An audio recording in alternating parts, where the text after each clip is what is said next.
Okay, let's take a look at section 8.3's exercise 19. And here we need to add and subtract radicals. And we just need to remember that we can only add and subtract like radicals. All right, so it doesn't look like any of these can be combined. They're all square roots, but as written, they all have different radicands. So let's see if there's any simplification that can be done. Square root of 5 is as simple as a square root of 5 can be written. 5 doesn't contain any factors that are perfect squares. So I'll recopy that one.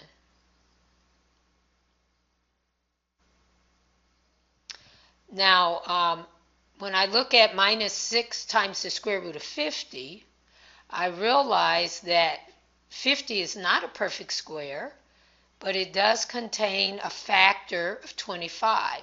So 25 divides evenly into 50 2 times. So I write the square root of 50 as square root of 25 times square root of 2. When I look at 3 times the square root of 8, 8 is not a perfect square, but 4 does divide into 8 evenly, and 4 is a perfect square. So I write the square root of 8 as the square root of 4 times square root of 2. And then when I look at minus 5 times the square root of 80, square 80 is not a perfect square, but 16 does divide into 80. So does 4, which are both perfect squares, but 16, we always want the largest perfect square that divides evenly into our number when we are simplifying radicals. So I write the square root of 80 as the square root of 16 times the square root of 5. So this becomes 9 square root of 5 minus 6 times, and when I take the square root of 25, I get 5 times the square root of 2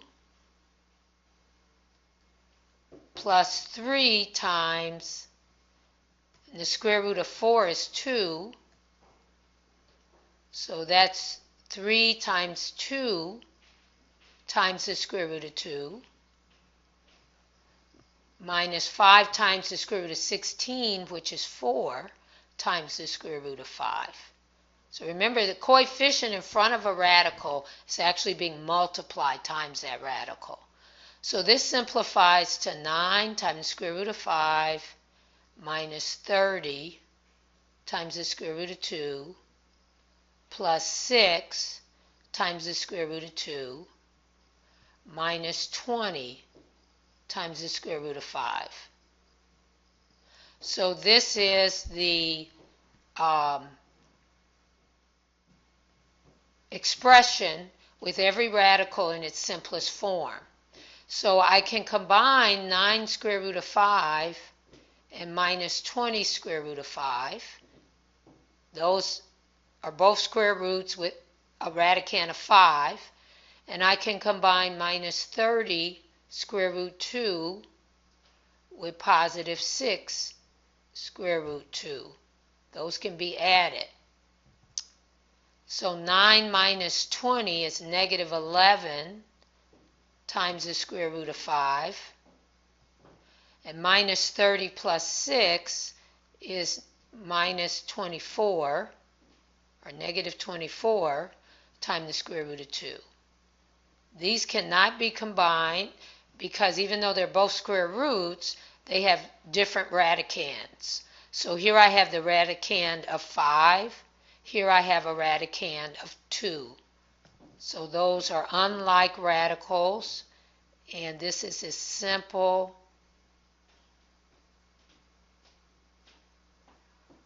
as I can write this expression.